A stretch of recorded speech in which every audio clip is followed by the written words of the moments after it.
Hey everyone, my name is David Rao, and I'm the music teacher who blogs at makemomentsmatter.org.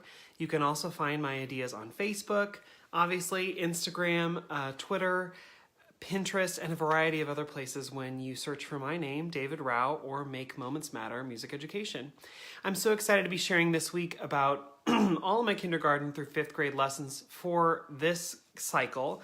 And then I'm going to be doing a deep dive into my 3rd grade lessons where I'll be sharing a little bit about how I teach body percussion just a little bit, and then about one of my favorite songs, An Austrian Went Yodeling.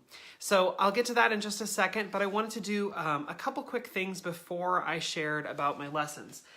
If you follow my Instagram, you already probably know this because I shared about it last night, but I went shopping last night just sort of randomly, and I found a couple books that I thought I'd share about. If you have not already seen this book version of Baby Shark, you should check it out. It is super cool. It's a Scholastic version. I know some people who said they got it at their book fair this week. And if you have a book fair and your book fair doesn't have it, you can also go on to Scholastic, to the website, and you can find your book fair and order any Scholastic book through your book fair, and your book fair will get credit for it. So if you're like, oh, well, David's school, Woodstock Elementary, is having their book fair or whatever, or your own school, and the book doesn't actually show up at your book fair, you can go and order it. But this is a really cool book, and it is Baby Shark. It is just an illustrated sort of fun version of it. And when I found it on Amazon, it was $6.99. I think it's pretty similar on Scholastic's website, but I found it at TJ Maxx for $4.99. And I will not lie, I stepped over a child to take it from. I didn't do that, but there was a kid who had like basically the whole toy section scattered out, and I nicely walked past him and resisted the urge to like ask him to help pick it up. Anyway, so I like quelled my normal teacher urges to be like, let's work on cleaning this up. But anyway, so I found this at TJ Maxx, and I see Jennifer says she found it at Marshall's, Home Goods. So obviously that chain is carrying it for $4.99 instead of the $6.99 that you could find on Amazon. But if you don't want to take the trip to TJ Maxx and spend the gas money on that, I did put a link to this on the links page, and you can go check it out there. Michaela says it's a great place. Thrift books. I use Better World books. And Thrift Books works, but this book is so new that I doubt it's there yet. But please go look, see if it's there. Okay, there's another book that I found. This one I found at Target. I can't find it on their website, and I can't find it on Amazon. I think it might be one of those weird short run books that doesn't quite get anywhere. But it's called 5-Minute Bedtime Stories. And it doesn't have an author, but it says illustrated by Kate Toms. I did find something similar on the Target website, and I put a link to that on the links page. So, and if you don't know what I mean by that, if you go to Instagram to my LinkedIn profile, or if you go to Facebook here on the caption for this video, down at the bottom says Musical Mondays Recap. And on my blog, I have a whole page dedicated to like the stuff I chat about in these videos. So if you want to go find the link to all of these, there's a page on my blog for that. But let me just tell you a little bit about the book. It's in the dollar spot at my Target right now. It's actually $5. Online it's listed as $10. But what I love about it, and like I said, if you follow my Instagram, I shared about this a little bit yesterday, but it has the basic song, or the nursery rhyme. So Twinkle, twinkle, little star, how I wonder what you are, shine above the world so bright, blah, blah, blah, blah, all the stuff you know. Then it goes, twinkle, twinkle, little star, I do so wonder what you are when snuggled up in bed at night, cozy, warm, and tucked up tight. I dream that I can fly a rocket, 5, 4, 3, 2, 1, and gather stardust in my pocket. And it goes on, and it does sort of a play on that actual nursery rhyme or song that you might know. It has several different in there, but I think they're meant so that each one can last about 5 minutes, because that's the name of the book. But it has Twinkle, Twinkle, Little Star, Itsy-Bitsy Spider, The Old Woman Who Lived in a Shoe, Hey Diddle Diddle, The Old Lady That Swallowed a Fly, I Utterly Love You, and then lullabies, it says at the back. So it has just a variety. When you get to the lullabies, it has Lavender's Blue, Sleep Baby Sleep, I would assume Rockabye Baby. I would assume these are things that like after you read this to your kid at night to go to sleep, you read them that as like a coda to like, no, really go to bed. But I love it because, let me go to the Itsy-Bitsy Spider version. I am always going through this with kids when I teach Itsy-Bitsy Spider. They don't know what a water spout is, and I always have to find visuals, come up with visuals. So this is cool because it has that, and it helps kids see it. And then what's funny is, after it does the original poem, it says, "But why does Itsy climb the spout, in case you are in any doubt? Because his spun his web up high, so he can see the world go by. It's easy dropping to the floor, but climbing up is quite a chore." And it's just sort of fun that it goes through and it gives a little bit of explanation, but it continues the story. And it's a fun version of it. So, like I said, these two books were things that I just found as I was out and about shopping. And both were $5 or less. So you should check them out. This one, like I said, I found at TJ Maxx, but I know it's available on Amazon for just like $1.50 more or whatever. And this one is in the dollar spot at Target. If you look it up on Target.com, it will say not sold in stores. And that's a lie because I bought it yesterday in a store. So I would say check dollar spot. I mean, why wouldn't you do that if you were going to Target? But it's a one that you should check out. So those are two fun books. And like I said, those are linked on the link page if I can find them there. One of the other things I shared about on my Instagram this last week, I shared a little bit about my concert. I did a concert with first grade about going to the farm, and I shared just some setup ideas from the gym, some things that we used for our visuals. And if you are like, oh, I'm on Instagram, I missed that. If you go to my Instagram page and then click on highlights, which are right underneath the profile, there are like 6 or 7 little buttons that say like decor and concerts and instruments.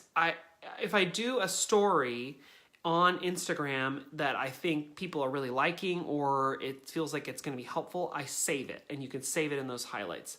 So I saved all of those concert things under the concert highlight. But one of the things I wanted to share about was this. I had some clip art that I really loved, but I didn't want my art teacher to have to like freehand draw it, or that would just take a long time. So what I did was, there's a website called, I had to write it down to make sure I said it right, blockposters.com. And you could take any image, and basically what it does is it blows it up and cuts it up so that you can print it on 8.5 by 11 pieces of paper. So I took some pictures that I really liked, this grumpy pig, and also this very suspicious goat. And I put them through blockposters.com, and one of the cool things is that it cuts it up. Let me zoom in here. So it cuts up the image basically, and then you print it out. And all I had to do, you can probably see the seams, the seams in there. All I had to do was to cut off basically the like 1/4 inch of white that my printer leaves. I cut that off, and then I taped it together, and then I ran it through my laminator, and you from far away for sure cannot tell that this is 4 pieces of paper stuck together. If you look at the back, you can see like I did some sort of crafty cut up work, but it was super simple and easy. I did about 10 different clip art animal images, and I just sort of spliced them together. Now, the cool thing about blockposters.com is you can do, so these were 4 pages, so like a 2 by 2. You can do a 3 by 2. You can do as big as you want, honestly. So for the animals, I did a 2 by 2. For the farmers, I did a 3 by 2, so it made them just a little bit bigger. But you can do that with any image you want to make bigger. And like I said, once you cut off the little piece that your printer, your home printer won't, the margin it leaves, once you cut that off, it really does fit together pretty seamlessly. And once you tape it together and run it through your laminator, you can't tell that it's not just a normal poster. So this is super cool. If there's like something from Teachers Pay Teachers, or somewhere that you have an image that you really love and you're like, I don't have a poster maker at my school, this is a nice alternative. And like I said, that's blockposters.com. It is a free service. Sometimes they'll put like a watermark, not on your image, they'll put it like off on the side. So I had a couple of those, and I just covered them up with white so that for the concert, it wouldn't distract. Cool service. That was something that I think Jenna Hudson turned me on to a couple years ago, and it is amazing. So, cool thing, free to do. Okay, so this week I'm going to run through my kindergarten through 5th grade lessons, and then I'm going to show you my 3rd grade lesson on an Austrian white yodeling. I'm not exactly sure how it's going to go because I had to sort of rearrange my office to make this work. You'll see what I mean in just a minute. So let me take you through my lessons. Oh gosh, I forgot to say, okay, 2 things before I do that. The first is I talked just a little bit a couple weeks ago about something really exciting happening this summer in July, the Tennessee Arts Academy. I'm one of 3 people who will be presenting for elementary music. It's a really cool week-long arts intensive training, and it's in Tennessee and Nashville at Belmont. But it's not just for Tennessee teachers, it's for anyone who wants to take part in it. And what's really cool is that at the same time the elementary music people are getting training, there are also secondary music, and there are elementary and secondary visual artists and theater, and there are times to mix with those people and learn with all those other disciplines. So it's a really cool integrative thing. There are 3 presenters, 3 people who are doing elementary music. I'm fortunate enough to be one of them. But if you came, you would have some really amazing training from a lot of different people, and you got just so much great exposure. And I know someone who reached out to me after a couple weeks ago when I was like, Tennessee Arts Academy, and they looked into it and were able to enroll. So there are still spots. If you're interested, you can check it out. Send me a direct message if you'd like a link or more information about it, and I'll be happy to send that. But you can also find it if you just Google Tennessee Arts Academy, and you can find it. Super cool. And that's coming up in the summer, but spots are filling up. So if you're interested, think about it. And it's a super cool program. But like I said, if you have questions, shoot me a message. And the last thing is that this is week 10 of videos for the spring, which seems crazy. So because it's a nice round number, I set up a survey. So at the end of the video, if you're still watching, or if you're like, I'm gonna leave early, take that survey. It just takes about 3 minutes, and if you do that, there's a thank you gift at the end. If you press submit, you'll find it. And it really does give me feedback about, are these videos helpful? What's the most helpful? What would you rather have more of? And it gives me more information about that. So I really do appreciate that. Okay, well, I'm going to run through my kindergarten through 5th grade lessons. Your questions and comments along the way, as always, are super helpful. So thanks so much for leaving those. And thanks if I don't see a question in the feed, thanks to the other people who answer it or say, like, I think this is what he means or whatever. That's very, very helpful. So kindergarten this week, they come in, we're singing, as we sing, hello, kindergarten, or hello, Jamie, hello, Mr. Rao, they sing back and forth to me. This time, I'm not just using that as attendance. This time, I am marking it as attendance, but also I am using this as a moment for assessment. So as they're singing back to me, I'm marking like, yes, they're matching pitch. No, they're not matching pitch. We've had weeks and weeks to work on it. So this is like my chance to assess them. Are they able to echo back on pitch? And if not, I just mark no. And it doesn't mean like that's their grade forever, but I'm going to do it again the next time. So I can sort of average out like, they weren't able to do it the first week, but then they did it the second time. So it's just something I don't say like, I'm assessing you now, so do it right. You know, like I don't do that. But as they come in and as we're doing that attendance thing, that's something that I can just quickly assess and do as we go. I start the song All Around the Brickyard, which if you don't know is a fun little song. All around the brickyard, remember me. I'm gonna pat it, and remember me. And you can do like pat it, or clap it, or whatever you want to do. You can change that out. But the kids love it. It's short and repetitive, and there's a lot that you can build off of that. This first time we mostly learn it and just do a couple different variations, but it's gonna come back in the coming weeks.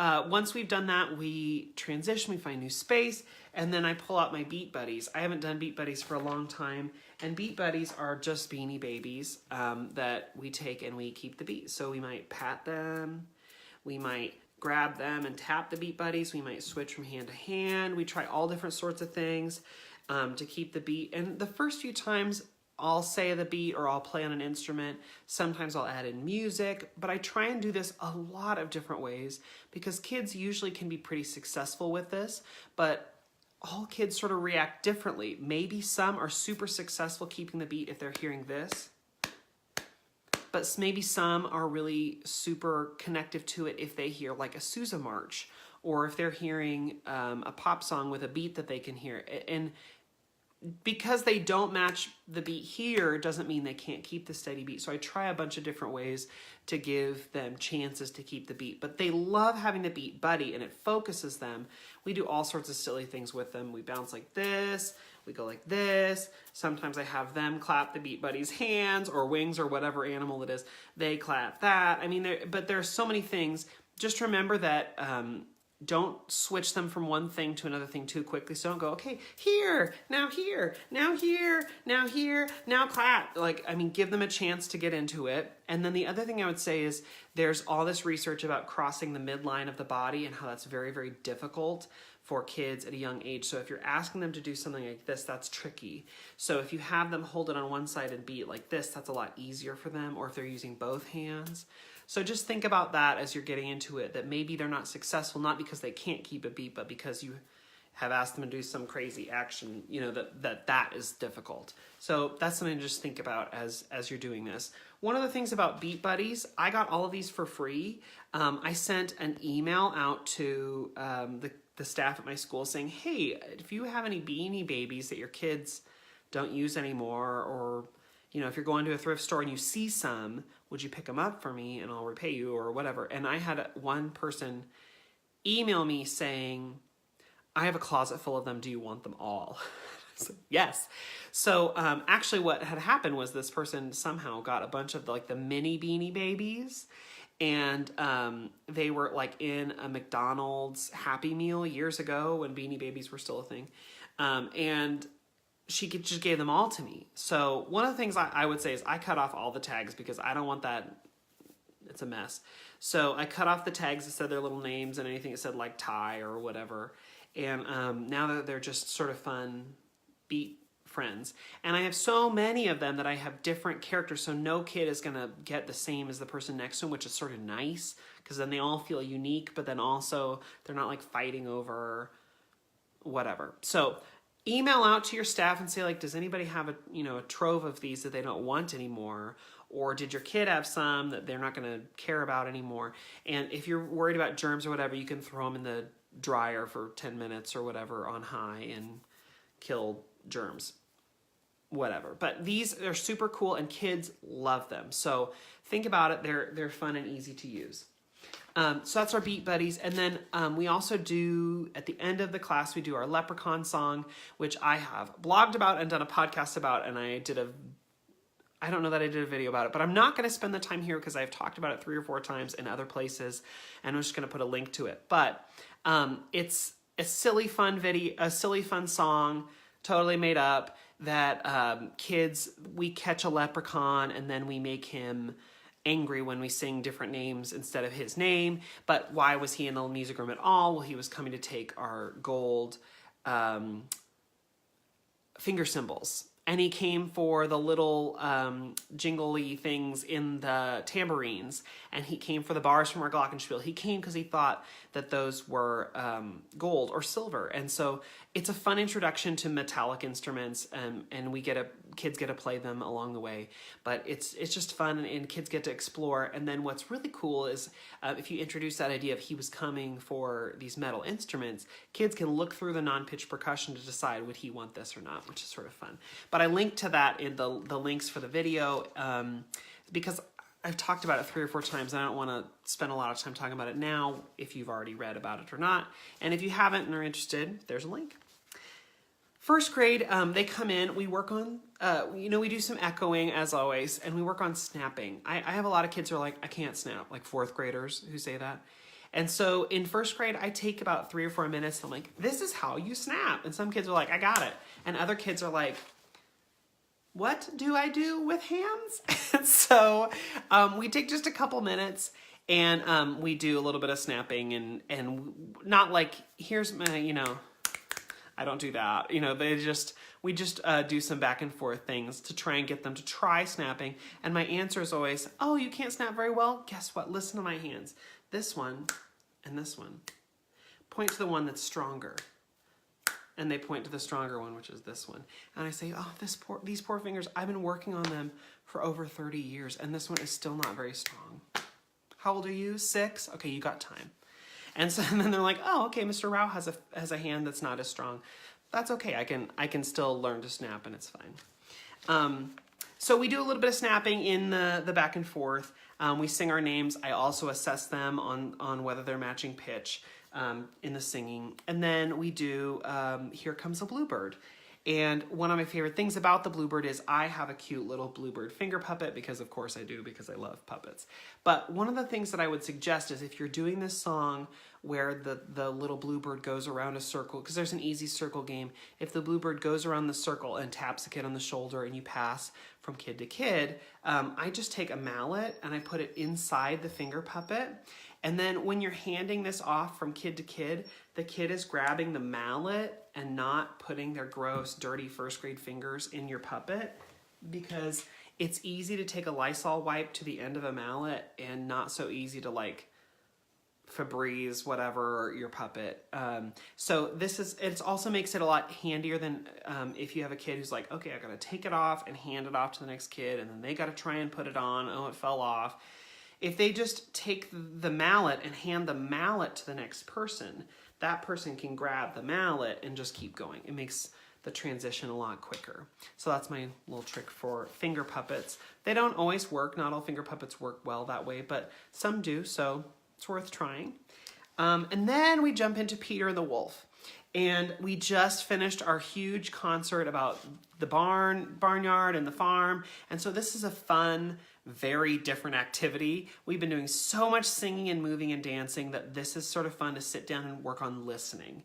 And I've also done a whole video about this, so I'm not going to bore you with the whole lesson.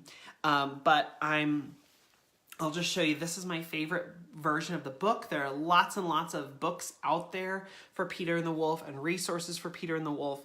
I love this book. It's a little bit weird to find. I know you can find it in some places. This one is really old, and I always laugh because on the copyright it says, where does it say it? Somewhere it says, oh yeah, published, manufactured in West Germany. So this is sort of an older book. I love it. I especially love it because it looks like parts of it harken back to like it's in a theater and there are like curtains. And at the very end, it has the storyline with a picture of a conductor on the side. So it's really easy to connect it to, instrumentalists and a conductor. And at the very beginning, when it introduces each character, it shows the person playing the instrument, and I love that. I pair it with the version of Peter and the Wolf where David Bowie narrates, which is, I think, the best version. Although I hear there is a version where Patrick Stewart narrates, and I think that would maybe be just as good. But I love the David Bowie version, except for when he says lasso instead of lasso, because my kids...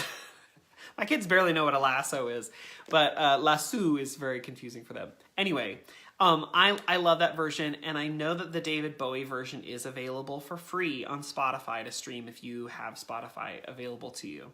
So you don't have to rush out and buy a CD recording. I bet there's a free version of Peter and the Wolf on Amazon Music and iTunes streaming and whatever. I bet you can find it pretty much anywhere. But I love having a book with it so that there's a visual that they can follow along with. And in the instrumental parts, if they're starting to get antsy, I can like point to and say like, oh, this thing instead. But I did a whole video about Peter and the Wolf, so I linked to that in the video notes too. And honestly, that takes the rest of the lesson. It takes quite a bit to do that. Second grade is in, hopefully, the glide path to getting to their concert, which is next week. We've added some really fun versions of different things, so I'm hoping to talk about that next week, but I'm still finalizing some stuff, so that's coming. But second grade is going to be commotion in the ocean very soon. I'm going to skip third grade because I'm going to go through that in just a second. And then fourth and fifth are still sort of, we're in our last few weeks of ukulele. And so we're still sort of doing basically the same lessons, and we're doing variations basically of those lessons. So today what we're doing, we do some little finger exercises that I picked up from my great friend Lorelei Batiste Long, who's an amazing ukulele presenter. If you see her, she presents around the country about ukulele and using it in an Orff way, in an elemental way. And so if you have the chance to go see her, you should go see her. But there's so many like little things that I picked up from her that are just beautiful little things to use in class. At this point, we're up to 4 chords. We're up to C, F, G7, and A minor. And next year when I do it, I'm not going to do G7. I'm going to do C, F, G, and A minor. And then if I have a chance to teach G7 later, I will. But we're just cruising along. And so what we do, this is sort of our last day in the cycle for this. So we do a play along of a YouTube video. If you look up Dr. Jill Reese on YouTube, there's some great play along videos. She has slowed down Shakira's Try Everything, and the kids love playing along to that. And it uses C, F, G, and A minor. So great, those are the chords we know. So that's what we do.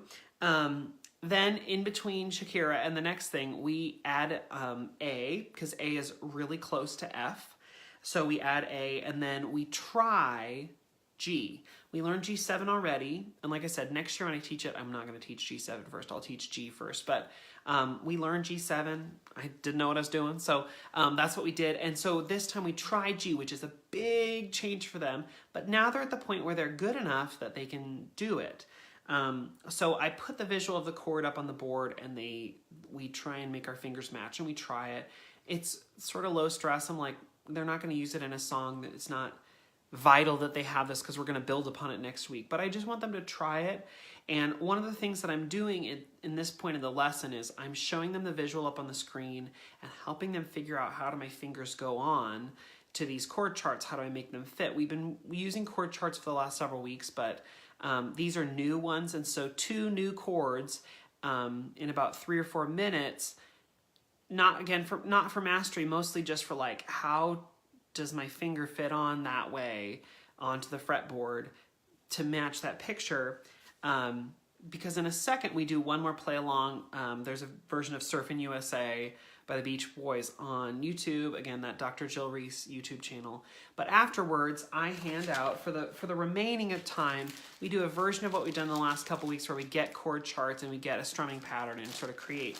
But I just hand out the rest of the deck of ukulele chords. And so these are just the chords from the ukulele centers that I have that I created. So I just give them the rest of the deck and I say, whichever chords you want to try, go ahead and try it, but you need to have 4 chords in a progression and then play it by the end of class. So it's the reason we spent that time playing A and playing G and like trying to get our fingers to fit is because now they're doing it on their own.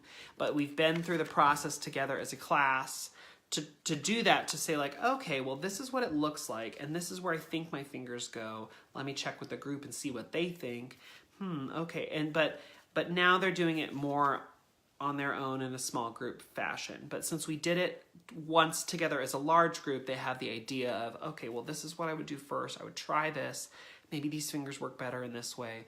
And they sort of get a struggle through together in small groups. And if they have questions, of course, I'm floating around and I'm checking. But by the end of class, they've taken 4 chords, whether it's chords we know, that's a freebie for them, or new chords if they want to try them. I had one, I can't remember which chord it was. It was like D, or there was some weird minor chord or something that kids, like they had like all 4 fingers on in a weird way. And I was like, why did you choose that one? They're like, because it was difficult and we wanted to try it. I was like, okay, respect. All right, you go for it. But it was just funny because it was fun to see them trying it. I see Jackie says, what kind of ukulele? We're learning on sopranos, and we have Macala sharks and Macala dolphins. And if you're interested in which ukuleles I have for my class, send me a private message or an email, and I'll send you pictures and links to the ukuleles we have.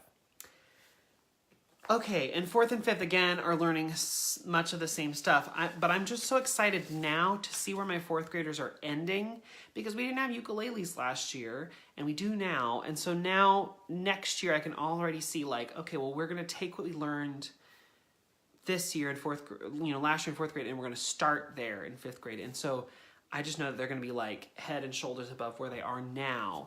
And my poor 5th graders this year, who only got 1 year of instruction, they're at the same level as the 4th graders, but I feel good now that if they went on and bought a ukulele, they could continue learning on their own. Because a lot of times along the way I said, okay, so later when you're on the internet and you're trying to play a song, you don't know the chord, here you look up the chord chart and you try, and figure out, and we walked through how to make our fingers fit on a chord chart and all of that, so that I knew, some of these kids would be motivated to keep going, but we wouldn't be doing it in class. And so what skills do I need to give to them to be able to play on their own? Well, how do you read a chord chart? How do you read tabs? How do you read a play along?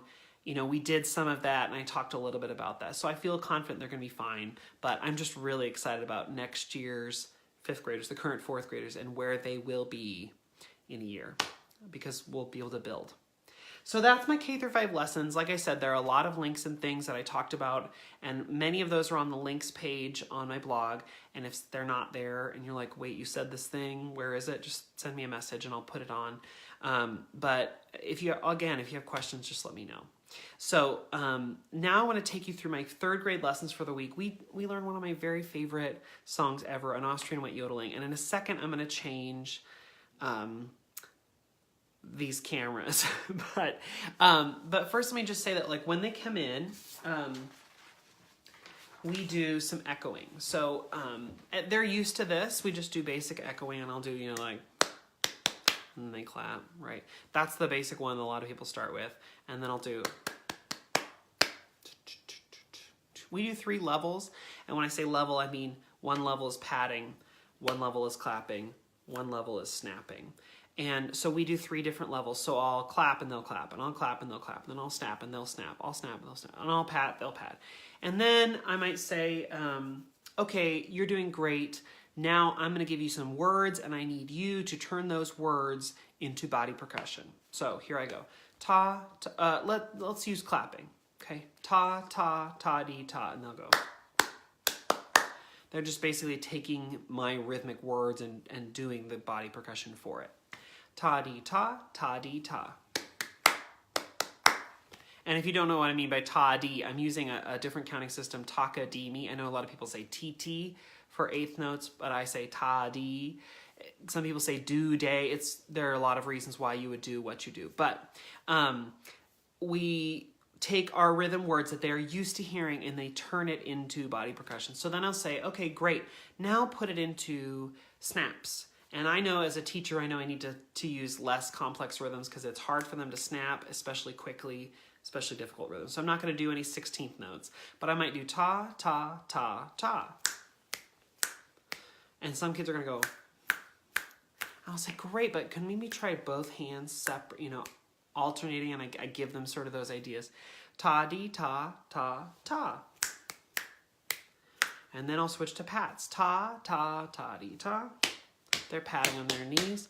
And now I know with pats, it's a lot easier to do 16th. So I'll do taka-dee-me ta, ta-dee-ta. So I do several of those and I say, great, now I'm gonna let you choose. I'm gonna say the word. You turn it into either claps or pats or snaps. But don't do like this. Don't mix them up yet. Just choose one level and stick with that level. And then maybe when we do a new one, you can try a new one. So I'll say like ta-dee-ta, ta-dee-ta. Ta-dee, ta-dee, taka-dee-me-ta. So some kids are patting, some are snapping, some are clapping. They get to choose that. And then I'll say, okay, if you want to mix levels, you can mix after we're successful a little bit. So if they said ta-dee-ta, ta-dee-ta, they could ta-dee-ta, ta-dee-ta. That's acceptable now at this point. And so then I'll go back and I'll say, great, now let's just echo exactly what I do. And they echo. And I say, great, now I'm going to go a little bit longer. Don't echo back until you know it's your turn. And then they get to go. So instead of 8 beats, instead of 4 beats, I'm now going to 8 beats. Made it just a little bit longer. We go back and forth with a little bit of that. They get the idea that it's 8 beats instead of just 4. And it takes them a while to like not interrupt me after the 4 beats because they think, oh, they're used to jumping in. So then to really mess with them, I'll do. So 4 beats on one level, 4 on another. That takes them a little while to get used to. And by a little while, I mean 2 times or 3 times at it, then they figure it out. Most of the kids, maybe there's 1 or 2 kids who are still like, I don't know, what is he doing? But they get it eventually. Then, and this is my favorite part, I say, I'm going to do 8 beats. And you get to do 8 beats too. So if I do, that's 8 beats, right? And your first 4 need to sound exactly like mine, but the last 4 don't. So if I went, you could go, or you could go. The first 4 have to be exactly like mine, but the last 4 can be whatever you want. As long as you're doing patting or clapping or snapping, I don't care. But then I show them, this would not work. If I went, you cannot do, that's my exact same rhythm. You can't do that exact same rhythm. You need to do something a little bit different. And you also can't do this.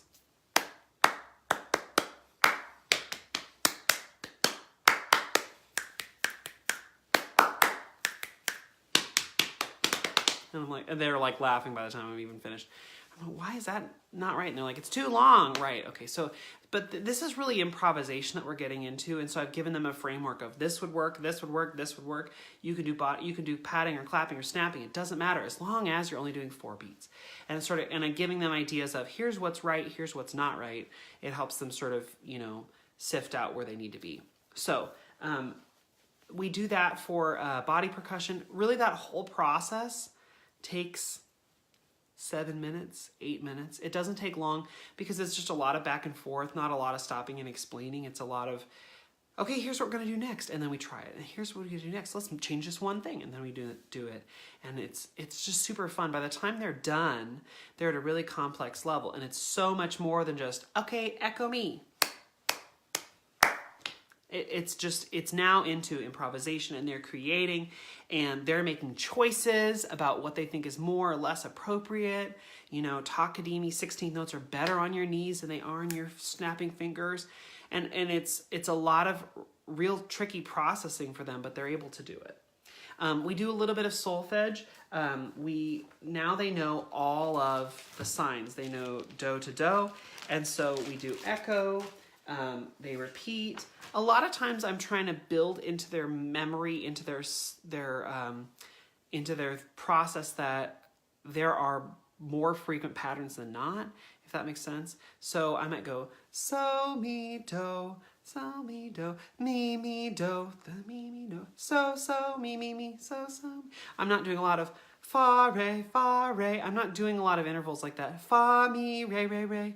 I mean, I could, but I'm trying to outline triads and intervals and things that they're going to hear more often so that then they listen more for that. So when we're just doing basic echoing, that's sort of my thought process of I'm trying to outline things that are common. So la ti do, or so do, trying to get things that they should start listening for that feel comfortable for them. So that when I go so, or so me, they'll start to think do, they'll fill in. And not because I want to ruin them forever that they should be tonal all the time, and diatonic all the time, but it's just teaching them here's an interval to listen for.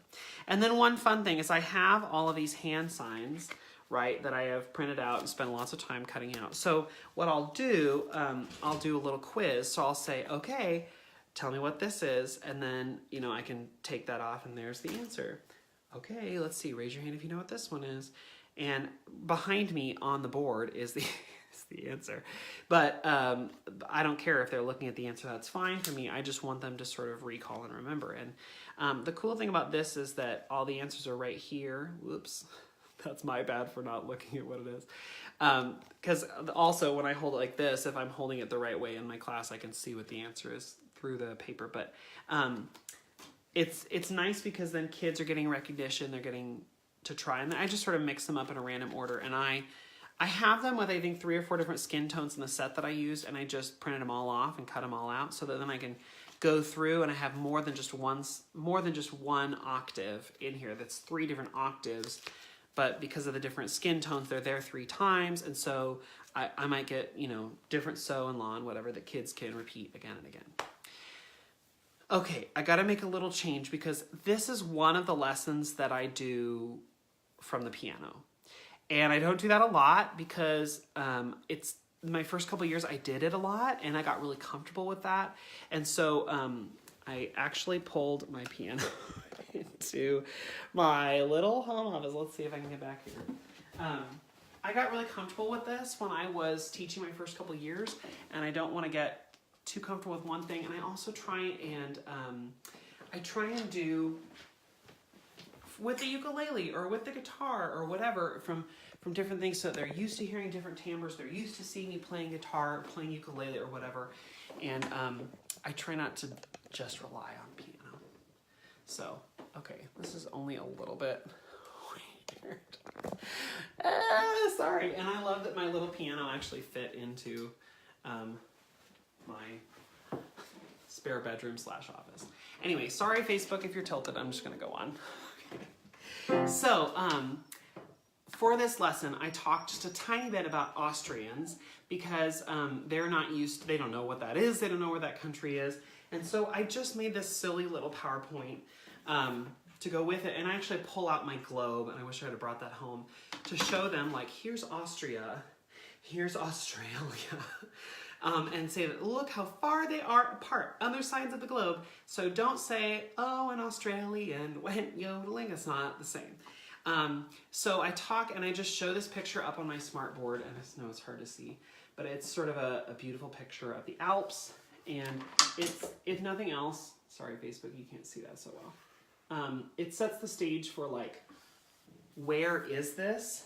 And it's not Georgia, and it just helps them sort of set the scene. So I talk about an Austrian, and why do we call him an Austrian? Because he's from Austria.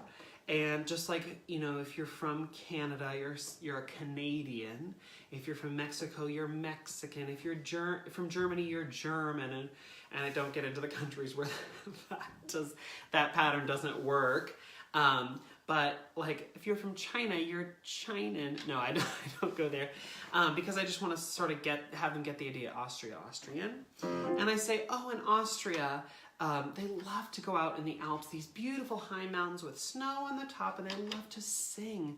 And actually, they sing a special way. They do something called yodeling.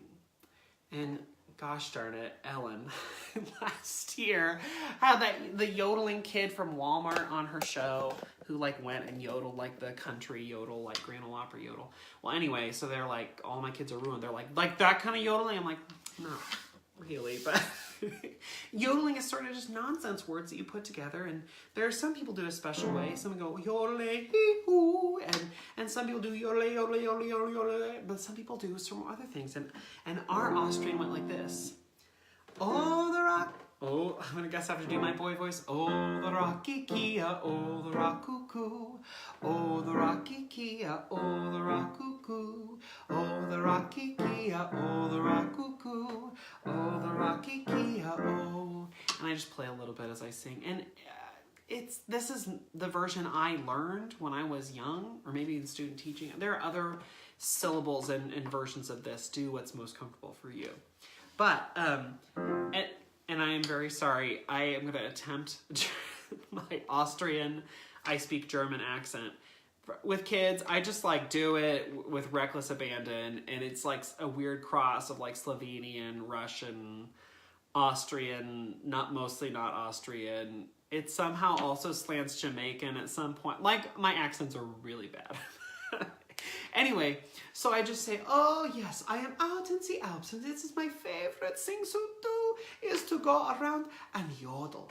And I walk amongst the Alps, and I go, oh, the rocky kia, oh, the rock cuckoo. And the kids are like, they're like, this man's crazy. But I just go through, and I say, oh, the rocky kia, oh, the rock cuckoo. What is this sound? I hear a sound. I'm sure it's fine. Oh, the rocky kia, oh, the rock cuckoo. It's getting louder. What does this sound? Oh, the rocky kia, oh, the rock cuckoo.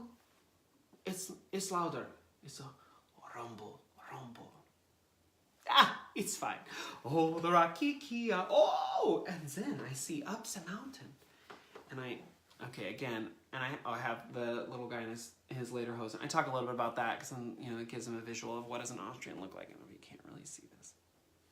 So then I show them this picture, and these are just pictures I found doing a quick Google search. This picture of an avalanche, and I point to see this windy thing? That's a road. See this tiny little black thing? That's a tree. Imagine how much snow this is. And so that I don't freak them out, I go, okay, can this happen in Georgia? I don't know. And I was like, well, it would need to snow a lot. And they're like, well, it did snow like a quarter of an inch. No. So we go through can't happen in Georgia. We don't have mountains. We don't have snow like that. But what happens is the Austrian comes across an avalanche.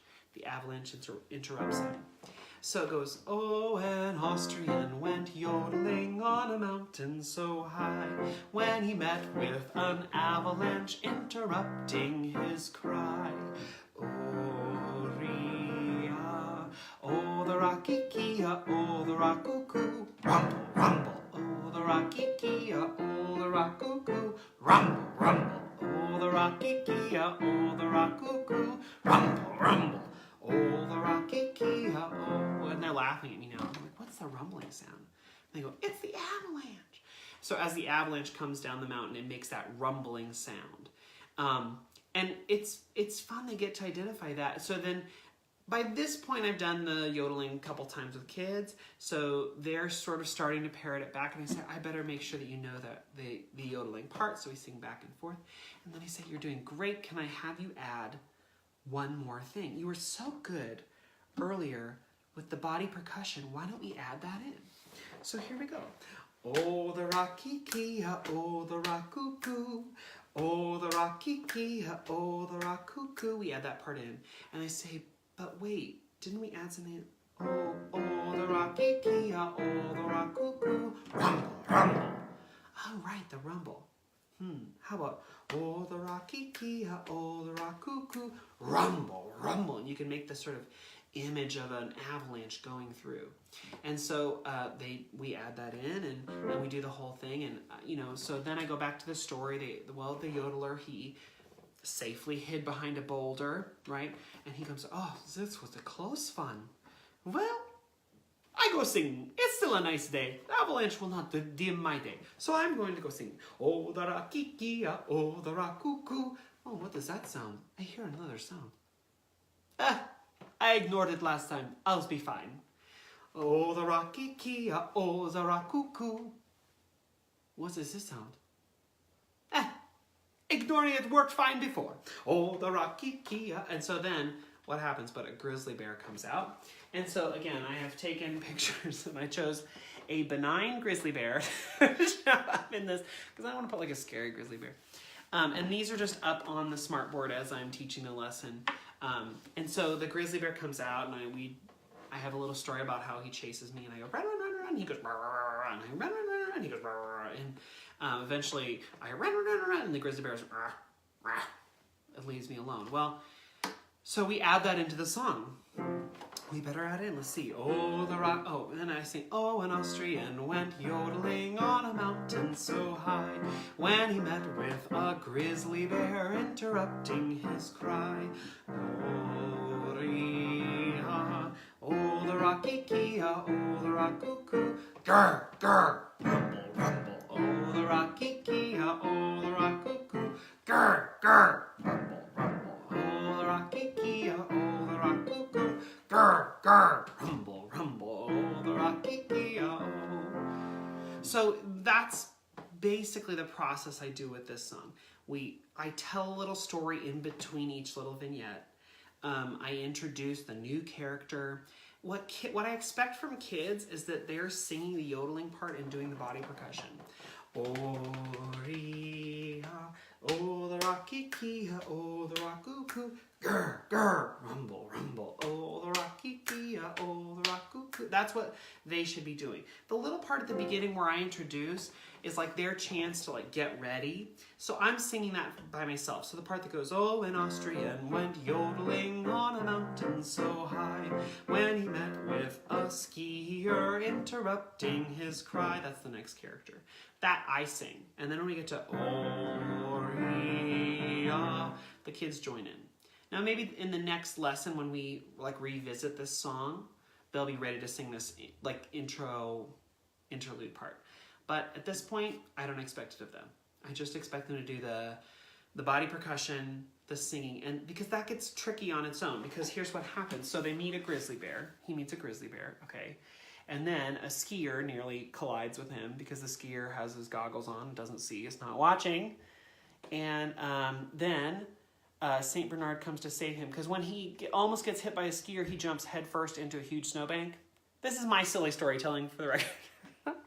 He jumps headfirst into a snowbank, almost freezes, almost is stuck in the snowbank, and who pulls him out but a St. Bernard? Okay, so the St. Bernard pulls him out. We talk about a St. Bernard and why do they have this little thing around their neck and all this. And I just found these pictures online, and they're just pictures to sort of, exemplify the character we're learning about. Then he meets a milking maid because he's so thirsty. It's been a long day. He's been trying to sing and all of that. So he finds a barn. We learn about milking cows because why not?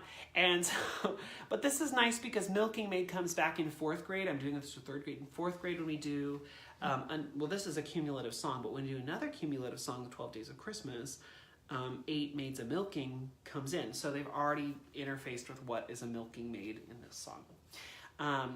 And then the last thing is a pretty girl interrupting his cry. And this is my favorite one because I don't know how I found this picture, but I don't even know if she's Austrian, whatever. It's not important. But the point is she has a little goat next to her, right? And I always point that out to kids because in the next lesson down the road, I'm going to pull out that clip from Sound of Music, the goat herd, the lonely goat herd, who goes yodeling. There are marionettes, which connect with the puppets that I use in my class. It's a goat herd instead of a shepherd. We talk about that. The girl here has goats. We talk about goats in Austria. And they're yodeling. Oh my gosh. And it's Sound of Music and super iconic. And later on, we're going to do the solfege. Doe, a deer, a female deer. So this is like our intro. So that picture was like magic when I found it. I was like, yes, I'm going to show this.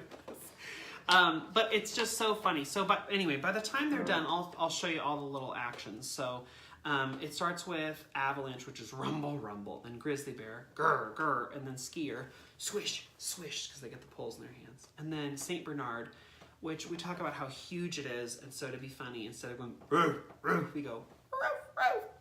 And for the little, we call him a puppy, the roof, roof, the St. Bernard. The milking maid, kss, kss, and the pretty girl, ooh, ooh.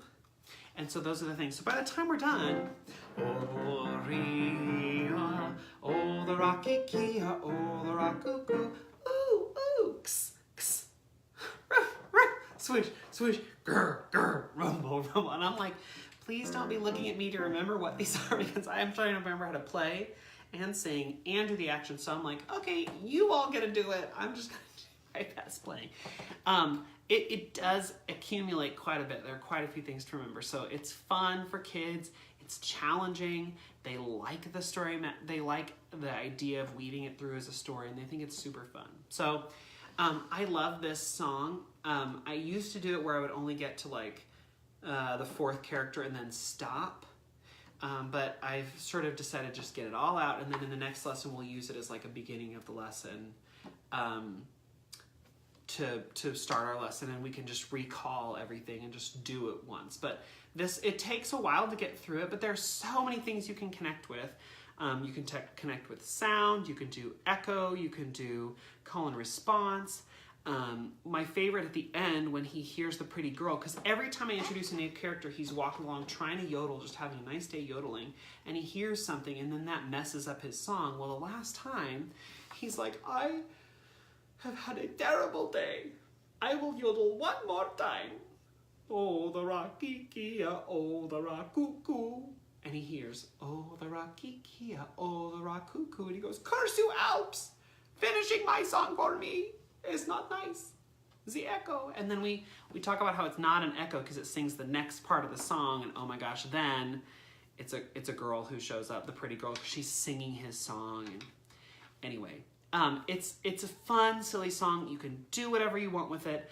I think the visuals are so important because you're introducing all this vocabulary they would not normally get.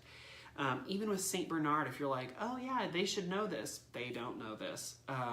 So I use visuals for all of this. It took me probably 10 minutes on Google Images to pull up images of each one of them, and it's worth it. Debbie, where can I find the piano accompaniment? From your piano teacher in elementary school. I don't know. I just play it sort of ad lib with my kids. But you could play it on a ukulele. It's like 2 chords. It's F and C. So you could totally play it on ukulele or a guitar or whatever. Or just do it a cappella. You could totally do it that way too. But like I said, I'm a pianist, and this is just one of the songs that I like let myself do on piano because it's fun and easy to accompany, and I can do the avalanche sound, which is fun. So anyway, there are a lot of fun things that you can do with it, but I would definitely encourage you to put together your own PowerPoint with those visuals so that kids have something to look at to place the words with the vocabulary. Okay, I've talked about a lot of stuff in this video, so if there's anything that you don't see on that recap page and you're like, well, you forgot to put the link to blog posters, or you forgot to put the link to those books or whatever, just send me a message and I'll add it in there. But also, if you would take just a minute, if you go to the caption for this video, or if you go to my LinkedIn profile, you'll find a link that'll take you to the Google survey, just for the video, to say like, this is helpful, this is not helpful, go faster on this part, I don't want to hear any more about puppets or whatever. Just so that I know, like, if you watch these videos and it's helpful for you, why is it helpful and what's most helpful? Even if you're watching the replay of this video 2 or 3 weeks later, still leave a comment if you're willing. It takes like 3 minutes on that Google survey, and I do read all the feedback, and it is very helpful. It's anonymous. Unless you have a question, in which case please add your email to your response, because it does not automatically get them from you. So if you're like, hey, I have a question about this, but then don't leave your contact information, I'll be like, I'm sorry, I can't answer your question because I don't have a way to contact you. Anyway, thanks for taking a few minutes to fill out that survey. I really appreciate it. If you have any questions, send them to me. Thanks so much, everyone. I hope you'll have a great week. Try these out. Try Austrian out. It's a fun song. All right. Good luck with your kids this week. Have a great one.